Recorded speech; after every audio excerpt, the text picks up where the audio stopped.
বন্ধুসকল, পেৰিছৰ এখন আচৰিত ঠাই, যিখনত কেৱল অত্যধিক ৰহস্যৰে আবৃত হৈ আছে। গতিকে ভিডিঅ'টো শেষলৈকে চাই থাকক। যদিহে চেনেলত প্ৰথম, তেন্তে চেনেলটো ছাবস্ক্ৰাইব কৰি দিব আৰু লগতে লাইক, কমেণ্ট আৰু শ্বেয়াৰ কৰিব নাপাহৰিব।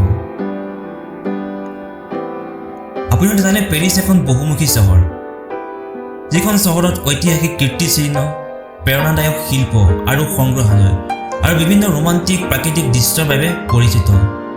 কিন্তু বহু দৰ্শকৰ বাবে অজ্ঞাতভাৱে পেৰিছৰ উজ্জ্বল আৰু ব্যস্ত চহৰৰ মাজতো এটা কোলা দিশো লুকাই আছে।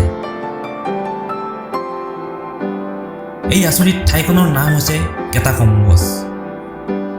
18শ শতিকাত পেৰিছ জনস্বাস্থ্যৰ ডাঙৰ সমস্যাৰে আগুৰি ধৰাৰ পৰাই এই কেটাকম্বৰ ইতিহাস আৰম্ভ হৈছিল।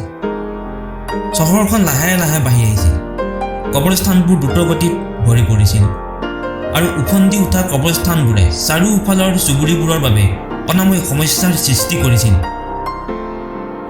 পেৰিছ কৰ্তৃপক্ষই যান-জঁটৰ পৰা উপশম দি চহৰখনৰ জনস্বাস্থ্যৰ অৱস্থা উন্নত কৰিবলগীয়া হৈছিল। এই কেটাকম্বছৰ প্ৰৱেশদ্বাৰৰ ওপৰত এটা শিলালিপি আছে, যাৰ অনুবাদ হৈছে বন্ধ কৰক। এইটোৱেই হৈছে মৃত্যুৰ সাম্ৰাজ্য। এই সতৰ্কবাণীয়ে স্থানৰ গভীৰতা আৰু দৰ্শকে মৃতকৰ প্ৰতি দেখুওৱা সন্মানৰ সোঁৱৰণি হিচাপে কাম কৰে।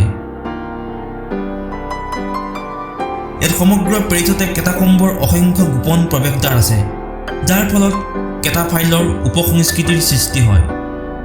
যিসকল নগৰীয়া অভিযাত্ৰীসকলে অবৈধভাৱে সুৰংগসমূহত প্ৰৱেশ কৰে, চৰকাৰী অনুমতি অবিহনে কেটাকম্বছ অন্বেষণ কৰাটো বিপদজনক আৰু নিষিদ্ধ। মাটিৰ তলত গভীৰভাৱে পুতি থোৱা কেটাকম্ববোৰ আৰু সুৰংগবোৰৰ গভীৰতা মোটামুটি 5 মহলীয়া অট্টালিকাৰ সমান। পেৰিছ কেটাকম্বছ চাবলৈ হ'লে আপুনি 131 খোজ কাঢ়ি সুৰংগলৈ নামি যাব লাগিব আৰু 112 খোজ বগাই ওলাই আহিব লাগিব।